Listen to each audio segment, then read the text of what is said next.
The Indie Writers Club podcast is sponsored by Pro Writing Aid. Pro Writing Aid has been my go-to tool for revising and refining my writing since my first book. Built by writers for writers, it's more than just a grammar and spell checker. Pro Writing Aid helps you enhance your story's pacing, plot, characters, settings, and more. It can even provide on-demand developmental feedback on your entire manuscript with its new manuscript analysis and virtual beta reader tools.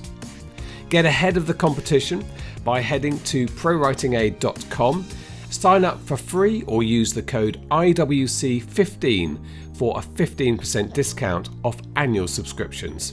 It's the Indie Writers Club with Cara, Claire and James Blatch. A place to relax, chat, learn and vent about life as an independent author.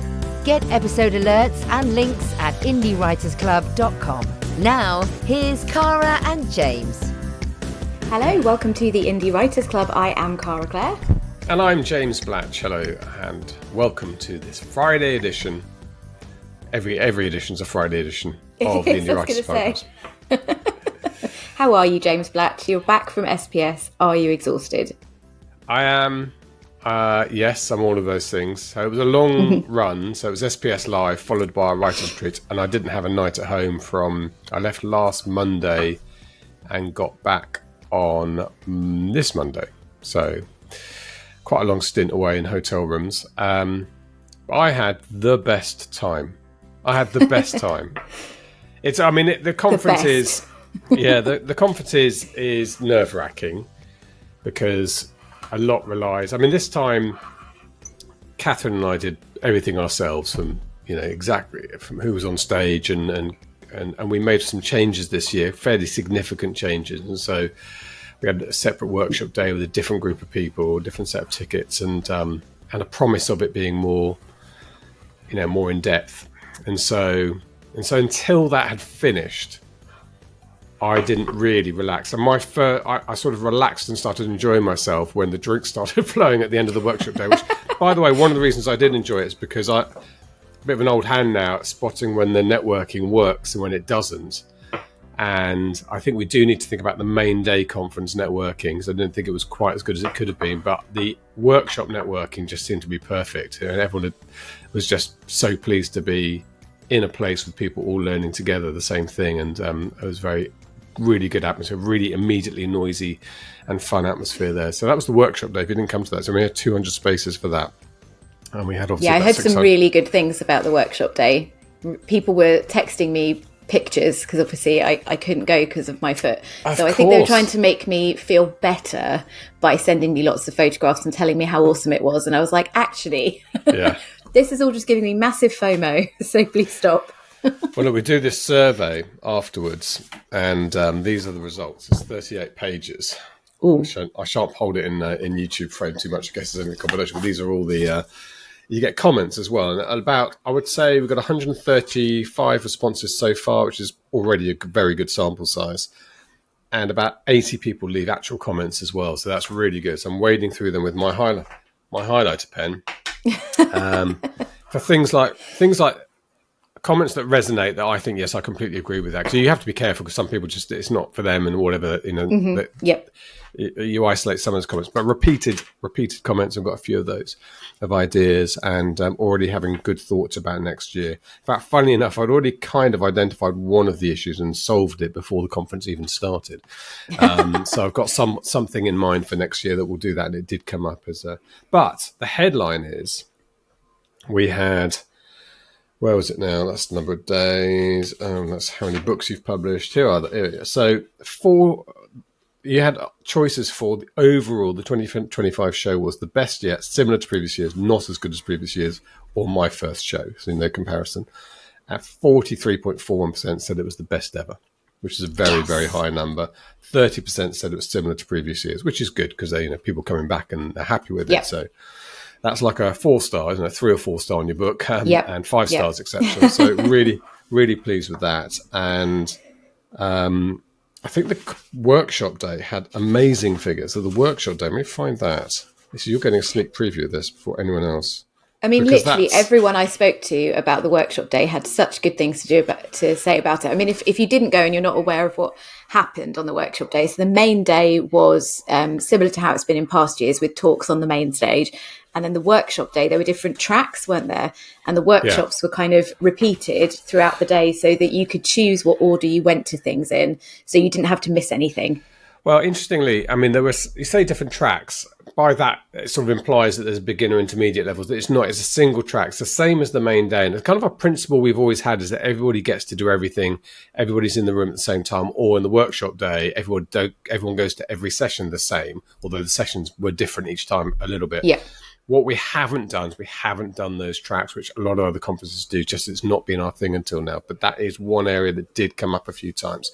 And I think the workshop format does lend itself. So there's one possibility that upstairs, we had a huge space we didn't use upstairs at the Park Plaza.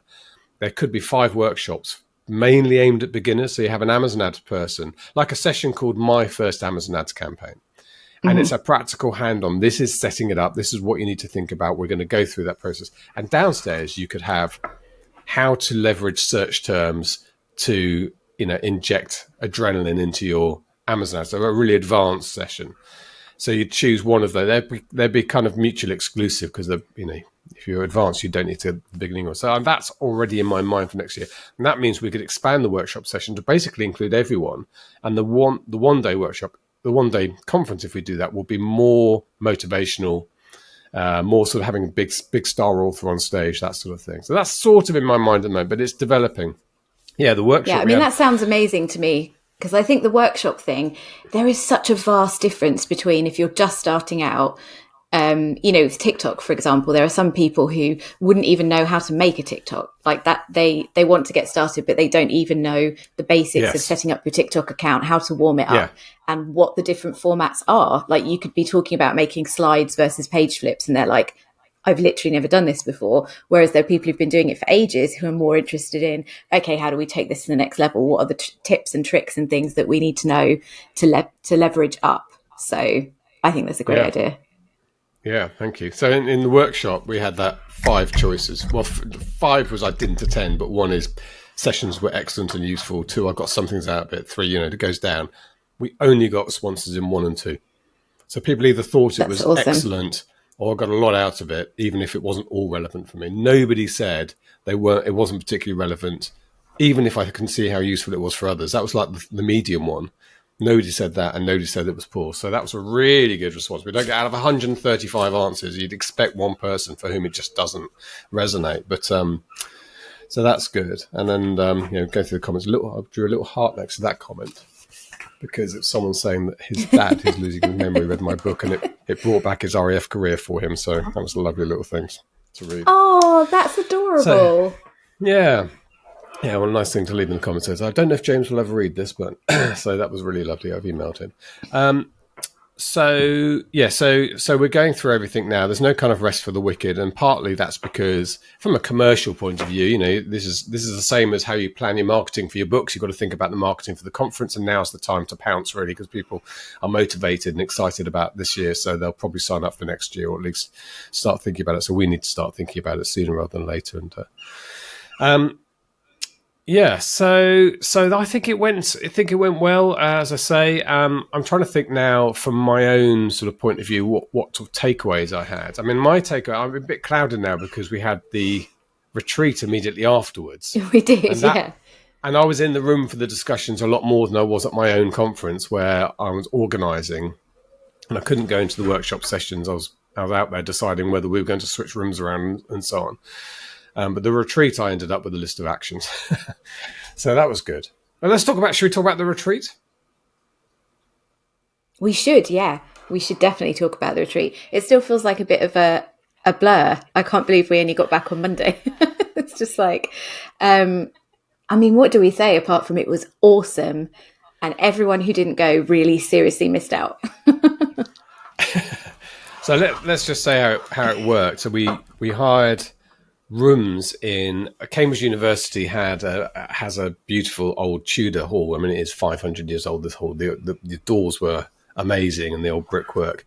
So a beautiful old hall. And they'd converted it to an education centre. So when you go on summer schools at Cambridge University, it's a place you'll go and have a room. So the rooms were student-like, single bed. We had no double beds available to us, actually. Single bed, little writing desk, and a small window, a bit like a Norwegian prison. I likened it to. I always imagine Scandinavian prisons give you that kind of luxury, the TV and stuff. We had on suite bathrooms though. They were all en suite, yes. And for people with limited mobility, which was you, there was also a couple of people, but there was also. It wasn't too bad. You had a little lift to help you get up the one set of stairs they had. I did. I had a lift, and I also had a very handy shower stool.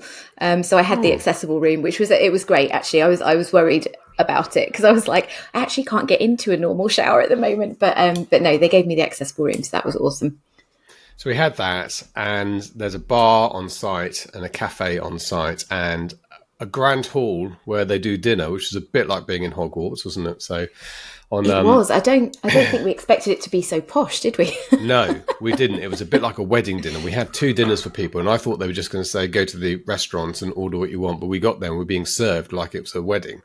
So that was good. We had duck on the first night, which was a bit of a surprise to our American friends, who I didn't realise duck's not that common in America. They were a little bit like, what is this again? Duck? Yeah. And then they told us we had herb roast chicken on the Sunday night, but that turned out to be beef. Yeah, it arrived looking strangely like beef. Yeah, but it was nice. But that, and then we had our room, which was called the Stewart's Room, and it was it was an oak panelled library. I mean, it was straight out of Cluedo, and that was our room for the 2 days and a night. And we actually had our dinner in that room as well, didn't we? On Sunday night, we did a pub. We did, quiz and that was. Night. It was a perfect room, actually, because it was mega, mega hot over the weekend. But that room stayed really cool because I think we were a bit worried about how we'd all cope kind of sitting in there. But it was actually brilliant. And there are photos online. And there's also, I don't know if you saw in our little WhatsApp group, Julia took some amazing videos of the one of the people who's on the retreat. She took some fantastic videos of the hall and also the tour that we did in Cambridge, and they're on her YouTube channel. So if we link to that after this, people will be able to get an idea of what the hall actually looked like, because it was very atmospheric. Well, I'm putting together a page of photos and what we do, and a place for people to sign up so they'll get alerts when we announce a new one. And you and I have already started looking at venues for another one.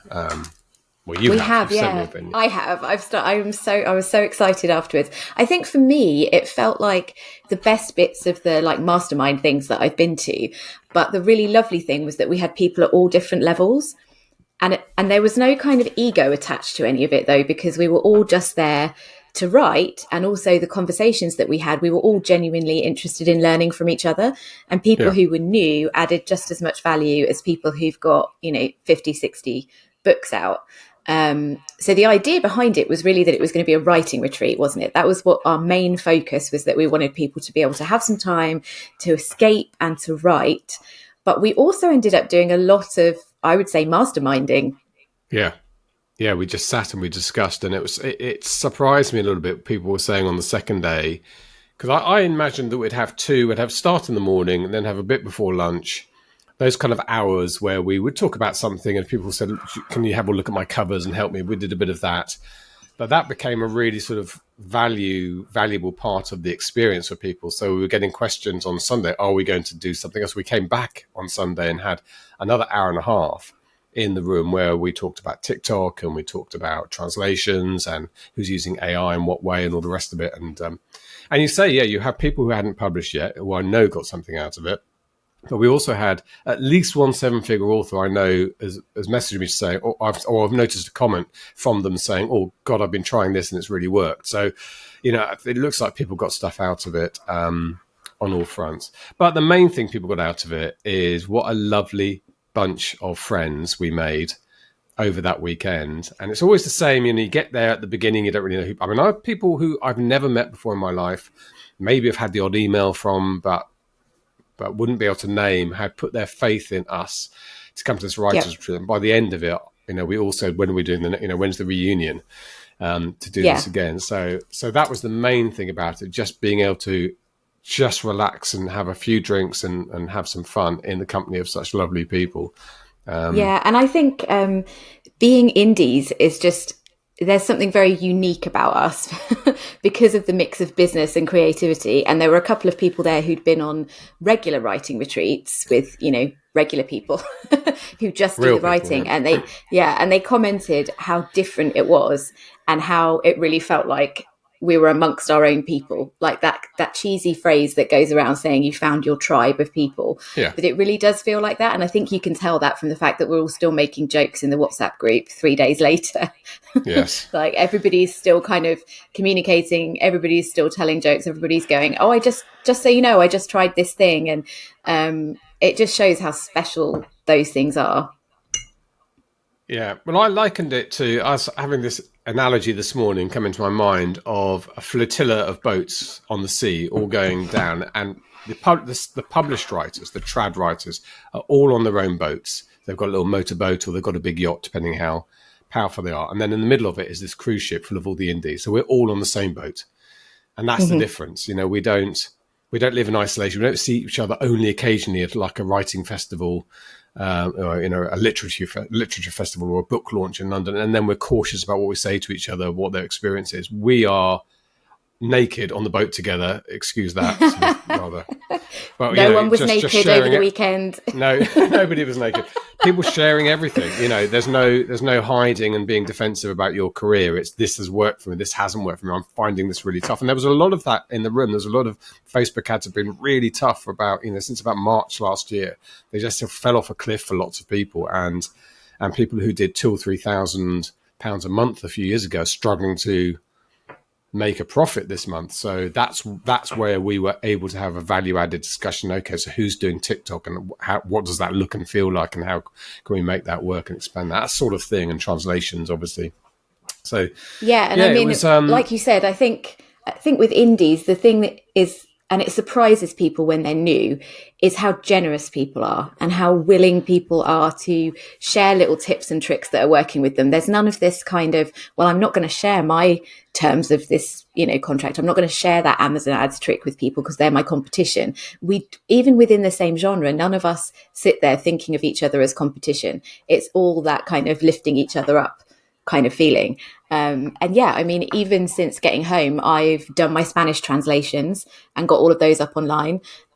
We had a really interesting discussion about price, and I increased all of my ebooks by $1 each. And I've seen no difference there's been no drop off in sales. So I'm automatically just making $1 extra per book as a result of discussions. And it just amazes me every time. I don't know why it amazes me, because it's the same every time. It's always that little bit of magic that really makes you leave feeling so motivated. But yeah, it was really special. Yeah, there you go. You made your money back from, well, you didn't pay for the free, but how did you pay for I the free? didn't pay to You go. made your money back. Yeah, we've got to think about it. We did it as cheaply as we possibly could there, and there wasn't a lot. I haven't done the final figures yet. There's always unexpected expenses, and there were a few. So we will make a profit from it, and I'll be completely transparent about that to people. Where it has to be sustainable for you and me, and if we're going to organise future ones, there has to be something that we can use. Certainly part of my revenue stream, as well as wanting to do it. And because there's peanuts left after this one, it probably would have to be more in the future. But having said that, 3 nights accommodation, 2 evening meals, 3 breakfasts, the kind of teaching and learning that I know is of great value to a lot of people as they emerge from it, I think it was severely undersold this time. It's not to say it's going to be massively more expensive next time, but I think as a writer, I would look at that and think that was probably more value than we charged. Yeah, I think so, especially when you consider that you and I were obviously we're enjoying ourselves and we get a lot from it, but we're also on duty from when we arrived to when we left. Like I had a lot of one-on-one conversations with people, went through people's TikToks. I showed a couple of people one-on-one how to do the translations. We had a fantastic session where we gave someone advice on their cover and things like that, which if you were paying for that as individual coaching time, it would cost an absolute fortune. So we want to give that kind of value, but it's also got to be cost effective for us and worth it for us in terms of the time that we invest. Yeah. So the TikTok thing, I mean, I've been I've been doing TikTok my way for a few years, and it does work, but it requires me to keep building a big audience and then selling my books every sort of third or fourth post to that small percentage of that audience that and this, it's not your followers, it's the representation of your audience in the greater TikTok world where your post gets sent out to. But I'm going to start doing the you thing and the Adam Beswick thing. There was so much talk about hooks and how hooks on screen are the be all, and it's just suddenly clicked with me. Been talking about this about 5 years, however long we've been doing TikTok, and it just suddenly occurred to me it's exactly the same thing as reading a tagline on the front of a book. I always remember the old Adam Croft tagline: "Would you murder your wife to save your daughter?" And it's such a gripping tagline for a thriller. It worked really well for him and sold a million books, and that's how you sell books, whether it's TikTok or whether it's YouTube or whether it's the front cover of the book or it's an advert. That's the sell of a book. And I think that was the thing that I was really trying to get across to people in that session, which was that I think everybody overthinks it. Everybody overthinks TikTok to start with. And it was like, what's the thing that's most exciting about your book? If you had to stop somebody in the street and persuade them to read it, when we write our blurbs and we put that little bold bit at the top with the kind of hooky tagline, it's kind of like that. Like, that's the thing you're supposed to be leading with to get people into TikTok. And when we start doing it that way, it just becomes so much easier because we know our books, we're storytellers, and it might be difficult to condense it. But then I would go along the lines of, how we often say, if you can't figure out what your tropes are, if you can't figure out what your genre is, we are now in a place with marketing where if you can't figure out what your hooks are and how you're going to drag people in, then it's not strong enough. You need to insert some stuff into your book to make it more marketable. Yeah. And you can be thinking about those really hooky lines, like what would you do if, and in romance, obviously there's the spicy scenes and the other things that you can use, but you can be thinking about that before you write the book. And I think that felt like a bit of a light bulb moment for people. And a couple of people afterwards have been like, oh, I get it now. Yes. Yeah. By the way, that Adam Croft hook, would you kill your wife to save your daughter? It does work really well until you start to think about it. And there's whichever way you look at it, however you discuss it, there's no possible answer apart from, yes, of course I would. As my wife pointed out to me when I said, would you kill your husband to save your daughter? Yes. No, well, think about it. Yes, I would. Think about it. No. I mean, can you imagine a scenario where you allow your daughter to die so that you can carry on going in your married life with it doesn't make any sense, does it? Obviously, if you were given this moral dilemma, suddenly this hideous situation, the answer is just obviously yes. But anyway, It was a good tagline of the book. But yeah, it does. What it does is it sets up that automatic question that people need to know is, why the hell are you in that situation? Yeah. Why are you having to make that choice? That's the thing that it does. It was, yes, exactly. It was the horrific reality and a clever reality for kidnappers. I guess this was what it was. But not as harrowing as Sophie's Choice. That was like the most harrowing. No choice. We should mention one more thing. You sort of mentioned it, but the pub quiz on the last night, which I think was the most enjoyable part of the whole weekend. Well, I was going to say, I think it was some kind of bullshit. That's because my team won. So we ended up in a bit of a weird situation. What is this? What was this bullshit? As we were saying on my team. My main goal was just to beat James's team, and we smashed it. Although I can't say that I had an awful lot to do with it, apart from knowing that wombats do square poos. That was my moment, my claim to fame. Yeah, we got that one right. Your team won because of one person. Lovely Jay, who is fantastic. Who it turns out is like the world's leading light in general knowledge. And Liz, actually. Jay and Liz were fantastic. Me and Jack were the moral support of the team. We were the ones who were still thinking about the answer when Jay had already pressed the button. It was bullshit. It was fantastic. And it was lovely to do it on the last night. And we also did that thing which everyone always hates at school, where we didn't let our friends just pick friends. We kind of mixed the teams up. But everybody afterwards said that was really nice because they got a chance to talk to people they hadn't necessarily talked to. But yeah, and I think the group size as well, if we did it again, I think we've both said we want to try and keep it at that number because it felt like the perfect number.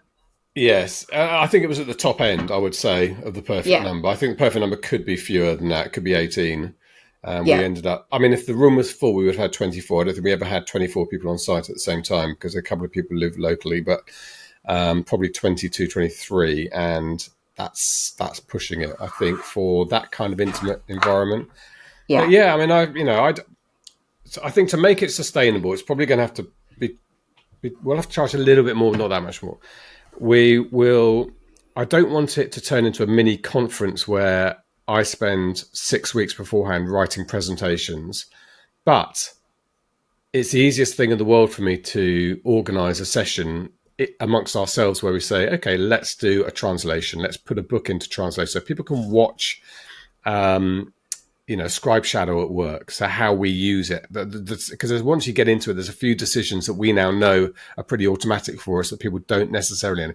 And somebody else can do 11 labs. They can put 11 labs up and say, okay, this is how I'm going to do my audio, but how I get the characters to speak. And a room full of people watching those demos for 45 minutes so that you can come away with that kind of skill set. That doesn't require planning, but it's the sort of thing you can do in that small environment you can't do in a big conference. No one's going to sit.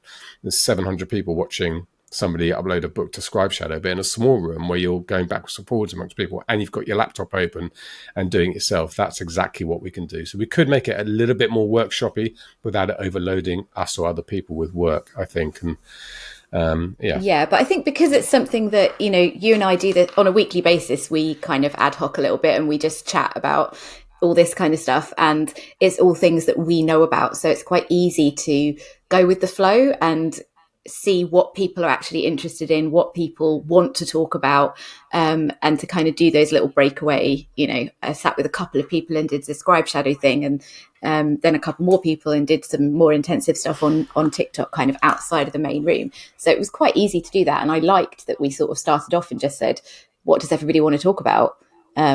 What is everyone interested in? And we shouldn't forget the writing, because people did also, I did. Apart from those times when we had our little group discussions, people went off and they did some writing. Some people went to Cambridge and explored the bookshops. There were plenty of places for people to go and write, or we did sprints in the main room together. I say I only did one. I did loads. You did. I mean, basically, I think this whole thing was organised just because James needed some words. Exactly. And it worked really well. It did get to a point, I think, on Sunday lunchtime where there was me and Anne in the room sprinting together. But, what the hell? We did it and it was great and we made progress. So, yeah, I know I loved it. I love that aspect of it. And it's really got me down the line a little bit. So I enjoy my writing. Good. Okay. Well, look, I think we will launch the dates for the next one soon. Mm-hmm. That will be soon, and then people can sign up for that, and we'll go and progress that as an idea. So yeah, very, very excited. Are we going to put a waitlist interest sign up thing on the website? And by we, I mean you. Yes, well, I'm doing that page, which will be a place where you can go. If I give myself until, where is it, Wednesday? Yeah, so I give myself until this goes out on Friday morning. Basically, I've got the rest of today and tomorrow to finish that. There'll be a place where you can sign up, put your email address, and you will go onto our mailing list. So you'll get this weekly email that you get for this podcast episode. But you'll also be tagged as somebody interested in retreats. So you will hear when the next retreat happens. So yeah, and that will be, let's say, indiewritersclub.com/retreats. Retreats. With an S. I'll probably do retreats as well, but it'll be retreats. I'll forward. Okay. I've run websites long enough now to know that you put all possible variations and send it to the same place. So people make mistakes. I mean, if you mistype, someone's got Amazon, haven't they? Amazon.com. It's probably not there anymore, but it used to. If you mistyped Amazon.com, you went to another site trying to sell you books. Oh, really? That was years ago. They've been bought out by Amazon by now. But yeah, it's always a clever thing to do. Well, whoever bought that, they were smart. Yes, they were. I always think the clever thing to do is, if you listen to Dragon's Den or something, just in case people haven't registered the website yet, you sort of hear what their business idea is. then register all the possible variations of that. And then 2 years down the line, when they're valued at 100 million, they're still annoyed they can't get the .com, and they come to you and say, oh, come on then, £25,000. I did look at some regarding this sort of thing. I looked at some .coms, and there is a really good .com available, but it's £2,500 for writing retreats. But I don't know if that's really worth it. I mean, I would say no, probably not. Yeah. Unless somebody else buys it, and then we get jealous, and then we have to pay them. Yeah. Well, I'll have to make a decision before Friday. I'm saying so. Writerretreats.com, all one word, is I think it's actually £1,900, but probably plus VAT. Yeah, it seems like a lot. Writer Retreats with a dash in the middle of it, I think, is 99 cents, and writerretreats.co.uk is 99 cents. So they're cheap, but the writerretreats.com is a high value one, but it is available. I feel like that decision is above my pay grade. Right. Okay, so, it's the 2nd of July. I've just realised I haven't paid myself. I haven't paid myself. June went really quickly for me. I can't keep up with the fact it's July. It went really fast. Something else amazing happened to me this week, which you probably saw on Facebook. I did. I was waiting for you to bring this up. I was surprised you didn't bring it up at the start. So if you haven't seen my story on Facebook, so on Tuesday, I got back on Monday night, and on Monday I haven't seen my son. We play golf together like once a week, usually at the weekend, and he said to me, I missed you, and we'll play golf, which is really lovely of him. That's how he talks as well. And he said, I said, well, if we start really early tomorrow, because I've got big work days this week. So we played at 7:32, and I was having an okay, if not spectacular, but not disastrous, which is absolutely fine round of golf. So lots of bogeys, lot of fives. If you play golf, you know what I mean. A couple of pars here and there, but no disasters. And then we stood on the 12th tee, which is a long par 3 with a ditch in front of it. And it's 195 yards, which I have taken my driver on before, which is the club you hit the furthest at the beginning of a hole. But when it's into wind, it's a long hole. But I took my 3 hybrid, caught it a bit skinny. We were watching it thinking might go into the ditch. And William and my other playing partner, Brad, who's our cricket pro, both 19-year-old kids, go, it's going to hit the bridge. And the bridge between the ditch is a lucky place for the ball to bounce, obviously. It sort of bounced around there, couldn't tell where, then rolled onto the green. And then we just all watched in complete silence for 3 seconds as it rolled along this green and into the hole. And then they went mad. I mean, they were like on a YouTube video, screaming up and down, high-fiving. You don't see holes in one with your own eyes very often in your life. Brad has had one before in South Africa, but he didn't see it. Like a lot of people don't see it. They think, did that go into the hole? You get up there, you find it did. But we watched it, and there were people on the tee nearby and on the green. We had a gardener, the groundsman who turned the water off, who was standing there waiting for us to finish. He was jumping up and down. So yeah, it was a very exciting moment. It was a magical little moment. And I felt a magical moment. I've got a hole in one, and the stars have aligned, and it was a lucky shot. But who cares about that? Well, what a good end to the last week. Yeah. It wasn't on video, by the way, for anyone else, but from now on, we're always going to record our tee shots on par 3s, just in case It'll never happen again. It'll never happen again. You've missed a chance. Oh my goodness. Most golfers go through the career with that hole in one, most of them. And pros who play like 25 times the amount of golf that I play, they play all the time. Some of them have only had like one, maybe 1 or 2. A few have had 6 or 7, but they are incredibly rare. But for amateur golfers, it's just a bit of luck sometimes. We're all very impressed. Well done. Thank you. Have I mentioned it again? You have. I actually had a call when my daughter phoned me last night, and she did that. I didn't realise at first, but she's gone to see her new boyfriend. Got a new boyfriend who I have not met, called Cam, and he's down in the West Country. And she's obviously got a phone like this on speaker because that's how children make phone calls. Children. And I know, and she's 21. And I said to her, did you tell Cam about my hole in one? And I heard him laughing. And she said, yes, I told him. I said, well, it was 195 yards. I mean, I'll give him all the details when I see him next time, talking through it in more detail. I could see him falling about laughing, thinking, who is this bloke? Who is this dad? Anyway. Did you get permission from your daughter to talk about her and her new boyfriend on air? No, but I know her well enough to know she won't mind. Okay, good. Yes, so that's my hole-in-one story, which is I should have led with, obviously. It's the only thing I've been thinking about. It's a bit weird. I can tell you were distracted, still thinking about it. A little bit like winning the lottery, but without the financial rewards. And I got a mention in the Brampton newsletter, obviously. Wow. Just in case anyone's worried, the next retreat will not be in close proximity to a golf course. I'm not making any such guarantees for that. I am. Robin and I are playing golf on Friday evening together. I did hear a rumour, yes. You got his name right, well done. Yeah, do you know, Robin's name is so confusing on so many levels. And I said we've had this before. It's a long-running discussion point on this podcast is how difficult it is to say Robin's name out loud. But actually, I think I hadn't even been getting this surname right until very recently. I noticed it was Freeburn. I don't know what I've been. You said Fairburn. I don't even know. And you called him Robert. Fairline. The whole thing is crazy. Anyway, nice guy. And he did the pub quiz, although that was bullshit. Yes, he did. The pub quiz. Let's go back over that. Okay, look, I think what we will do over the next few weeks, we won't rattle on about the conference and writing retreat anymore, but we'll talk about some of the developments from it. So the stuff that we've learned. So I'm going to, between now and next week, I have to do my first hooky TikToks and see how they've gone. Good, and I should have some results on my Spanish translations. Yes. Yeah, I've got to finish my translations project as well, which I've started. Yeah. So I think that's it for this week. Look, it's 35 minutes of rambling. Yeah. I know. Yeah, look at that. We were just going to do a short filler episode breaking down what happened. But yeah, we always manage to ramble.